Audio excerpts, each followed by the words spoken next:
sahabat Alfi terus, selamat datang dalam acara OJ, obrolan cakep seputar bisnis, kesehatan, dan kecantikan. Nah, kali ini Alfi kedatangan narasumber yang sangat menarik dan beliau expert di bidang digital marketing dan juga pemasaran. Nah, beliau pernah bercerita nih sama Alfi kalau untuk menjual produk itu nggak bisa dengan cara yang biasa ataupun hanya sekedar datang dan kemudian menawarkan produk yang ada. Nah, teknik ini dinamakan hypnoselling. Apa itu hypnoselling? Nah, kalian penasaran kan? Langsung aja kita panggilkan narasumbernya. Halo, selamat datang Mbak Rifki. Terima kasih Mbak Rifki. Iya, jadi waktu lalu nih kita pernah ngobrol dengan Mbak Rifki tentang digital. Nah, kali ini kan juga ingin ngobrol tentang bisnis. Nah, Mbak Rifki ini pernah bercerita nih teman saya bagaimana memproses seorang dengan teknik hypnoselling. Nah, itu apa Pak teknik hypnoselling? Mbak mungkin bisa dijelaskan Pak? Iya, jadi sebelum saya menjelaskan tentang hypnoselling itu sendiri, jadi saya pribadi itu sebenarnya mempunyai certified ya, jadi harus ada certified dulu. Udah expert nih. Nah, jadi ada certified hypnosis namanya. Jadi kalau di kelas itu namanya CH gitu ya. Sama certified untuk hipnoterapi. Jadi kita bukan cuma hypnoselling tapi juga untuk terapi. Jadi seperti itu. Nah, sedangkan hypnoselling itu sendiri bagian dari hipnosis. Apa sih sebenarnya hypnoselling itu? Hypnoselling adalah satu teknik di mana kita bisa menggunakan kata-kata tertentu untuk mempengaruhi orang lain. Nah, dalam hal ini untuk marketing, ya, atau untuk penjualan produk kita, ataupun untuk memprospek orang dalam bisnis kita. Jadi seperti itu. Oh, jadi untuk penjualan ini juga ada tekniknya, atau nggak bisa langsung sekedar jual, nawarin itu nggak bisa ya Pak? Oh, ada tekniknya gitu ya? Iya, harus ada tekniknya. Jadi kita nggak bisa kalau orang Jawa bilang itu ujuk-ujuk langsung nawarin produk gitu. Takut ya nanti. Iya, karena kita harus kenal dulu namanya karakter pembeli tadi atau karakter calon prospek kita. Nah, gimana caranya hypnoselling ini bisa diterapkan ya untuk prospek? Ya, jadi langkah pertama kita harus mengenali calon prospek kita atau calon pembeli tadi.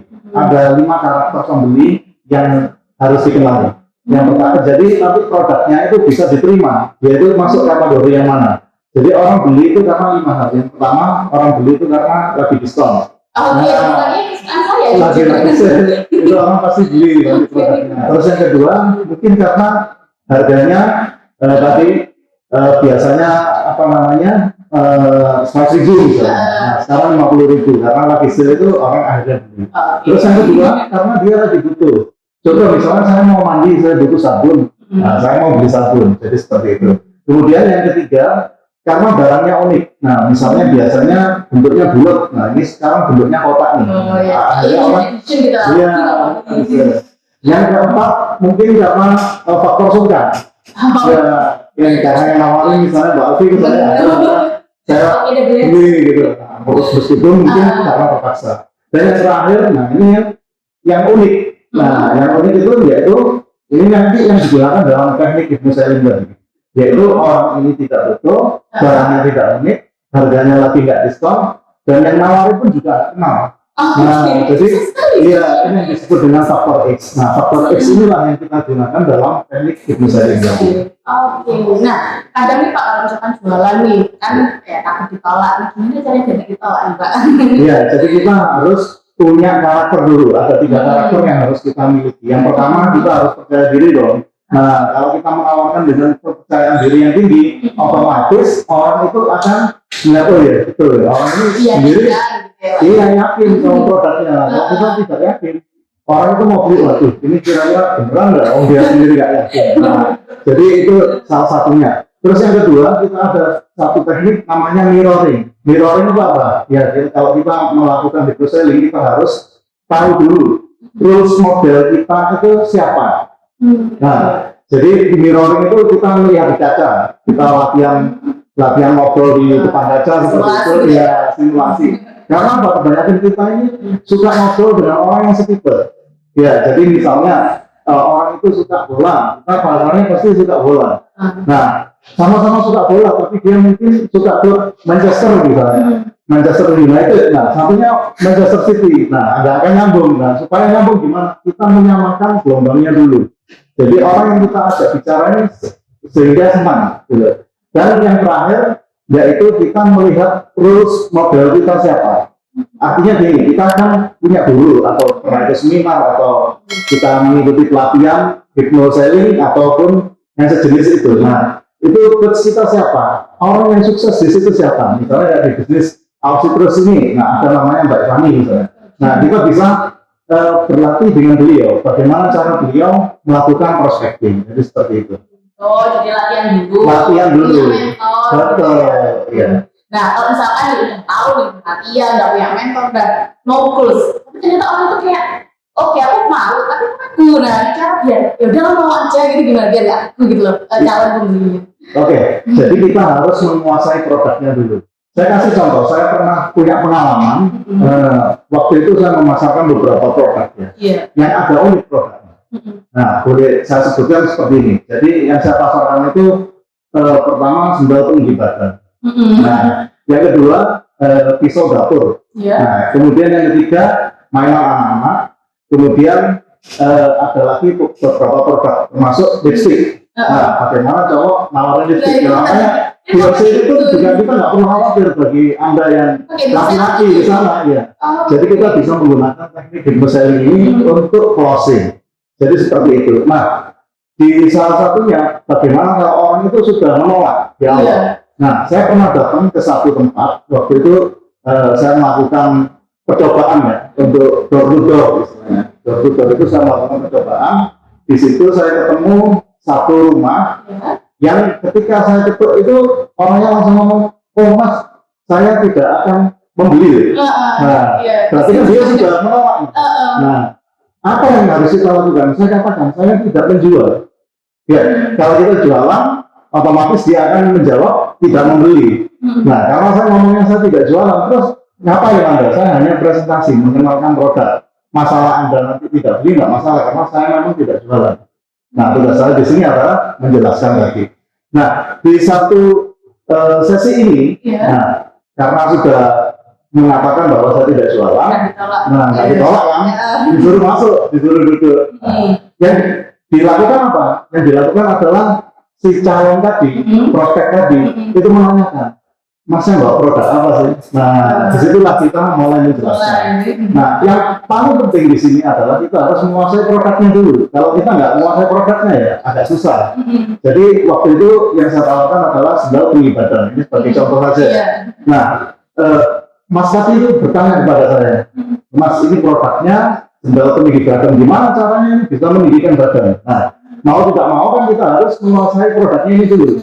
Nah, kalau kita penguasaan produknya oke, otomatis kita akan bisa menjelaskan. Akhirnya saya jelaskan kenapa kok ini bisa meninggikan badan. Jadi di dalam sendal ini ada titik-titik akupuntur yang bisa mengalirkan darah ke tulang belakang, ada namanya tulang epispecial. Di tulang epispecial ini nanti bisa mengatur untuk pertumbuhan kita pada usia tertentu sampai usia sekian. Ya intinya saya jelaskan lah secara medisnya seperti itu. Kemudian dia tanya lagi 2, 3, 4 pertanyaan.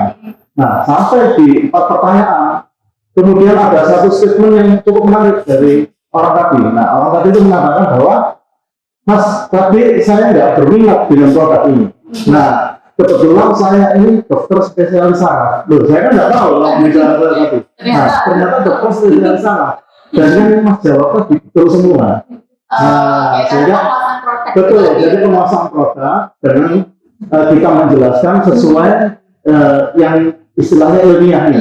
Jadi pemasangan produk itu paling penting di awal. Nah, kemudian yang kedua, karena dia sudah menguasai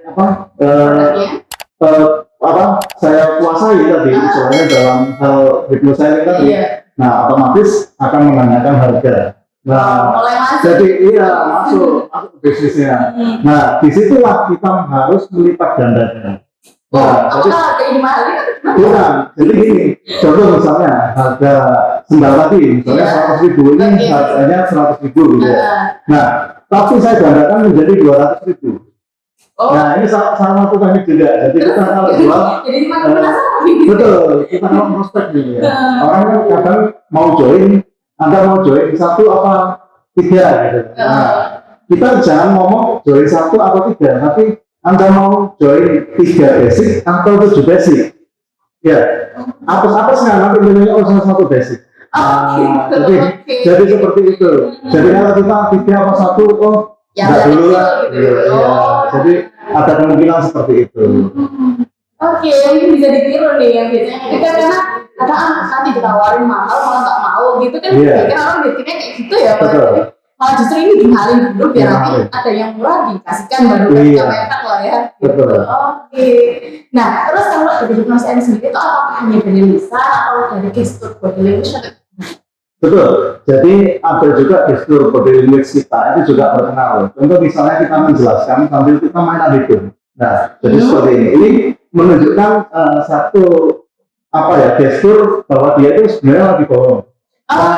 Jadi harus seperti itu. Kemudian untuk calon pembeli atau calon prospek tadi, ketika dia mendekat seperti ini, ya itu salah satu contoh bahwa dia melakukan penolakan.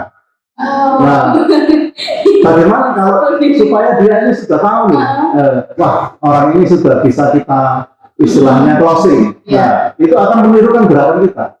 Contoh misalnya kita lagi seperti ini, nah dia akan meniru kita, coba gerak gimana kepala kita, nah, dia akan mengikuti kita. Nah, ketika dia sudah mengikuti kita, berarti kita sudah mulai ke arah closing tadi. Kan iya bener Pak, kan kadang kita presentasi nih, kita udah ngobrolin produknya, terus orang-orang mungkin di bocoran udah mulai senderan, udah mulai gini-gini, itu berarti wah udah bosen nih gitu ya. Terus caranya membuat sesuatu yang baru lagi kita tadi. Betul, kita harus ada namanya ice breaking. Ice breaking ini bagaimana kita mencairkan suasana. Makanya di awal, ketika kita sebelum presentasi kita harus mengenali orang itu tadi. Ya seperti pembicaraan bola tadi. Nah kalau satu dia sukanya Manchester United misalnya, sedangkan saya sukanya misalnya Arsenal. Nah, saya nggak mungkin dong bagus-bagusin Arsenal, tapi pasti akan saya bahas bahwa Manchester United ini luar biasa. Ikuti orangnya, iya. Ketika dia sudah masuk, nah itulah disitulah kita akan closing. Apakah ini juga bisa dipakai misalkan kita baru ketemu nih, terus orangnya udah sentimen dulu kita, nggak usah, atau mungkin malah justru galak, itu juga bisa ya dilakukan dengan hypnoselling ini? Bisa. Jadi dalam satu hypnoselling itu kita tidak bisa melulu mengandalkan langsung kita closing saat itu. Jadi closing itu tidak harus saat itu juga. Nah, karena apa? Karena dalam hypnoselling itu kita ada proses. Ya, ada proses. Jadi kadang orang itu ketika kita tawarkan, kita butuh pengenalan dulu dong. Nah, kalau kita mau mancing istilahnya ikan paus, kita harus pakai juga ikan yang lebih kecil. Ya, tapi yang juga berkualitas. Nah, jadi kalau kita pakainya cacing, ya nggak bakal dapat ikan paus sampai kapanpun seperti itu. Nah, untuk hypnoselling sendiri ini harus dipelajari lewat mentor atau bagaimana? Misalkan ada orang yang tertarik yang mungkin penonton YouTube deh ngobrol OC, gimana sih Mbak? Saya juga pengen belajar gitu misalnya kayak gitu. Ya, jadi hypnoselling ini sebenarnya kalau kita bilang otodidak, sebenarnya juga bisa kita belajar otodidak, tapi tetap ada mentor, maksudnya itu secara online kita bisa melihat YouTube kan banyak juga kan dari motivator. Makanya Anthony Robbins itu mengatakan bahwa 70% ya orang itu bergantung mindsetnya. Jadi yang pertama harus kita ubah adalah mindset kita dulu. Baru 30% itu adalah masalah teknis. Nah, jadi di faktor hypnoselling ini bagaimana caranya kita belajar? Ya kita harus pertama kali mengubah mindset kita. Mindset kalau kita negatif, seterusnya akan negatif. Ya kita nggak bisa, kita yang saya susah seperti ini, nah pasti akan penolakan terus kan. Jadi mindset kita yang harus diubah menjadi positif dulu. Kemudian saran saya kalau bisa memang ikut pelatihan atau sekolahnya. Jadi ada sekolahnya khusus memang tentang hipnosis tadi. Ya, tadi Bapak bilang yang sertifikat itu hipnosis dan hipnoterapi. Oh itu hipnoterapi itu tentang? Hipnoterapi itu tentang pengobatan. Ya, seperti itu tadi mengubah mindsetnya negatif menjadi positif. Oh jadi misalkan kalau mau hypnoselling, cara mengubahnya ketika banyak di hipnosis. Iya. Oke. Nah ternyata ilmu kali ini sangat luar biasa tentang cara untuk prospek tapi pakai ilmu. Jadi kayak kita nggak sekedar jualan aja, nggak sekedar mau nggak nih, beli nggak nih, enggak. Ternyata ada ilmu itu harus dipahami juga. Nah, tadi udah dijelaskan nih oleh Pak Niki tentang hypnoselling dan mungkin ingin tahu lebih dalam lagi boleh langsung komen di bawah ini gitu, atau mungkin bisa langsung kontak di Pak Niki juga boleh ya, langsung sertifikat langsung nih. Baiklah, terima kasih untuk semuanya. Terima kasih ya Pak Rifki. Sebenarnya saya ingin pengen lebih baik lagi, cuma waktunya udah mepet. Iya. Nah, kita closing bareng-bareng ya Pak. Boleh. Nah, baik untuk semuanya, terima kasih menonton YouTube kali ini. Terima kasih untuk waktunya dan sampai jumpa di lain kesempatan. Oke lah. Oke lah. Cakep. Sampai jumpa.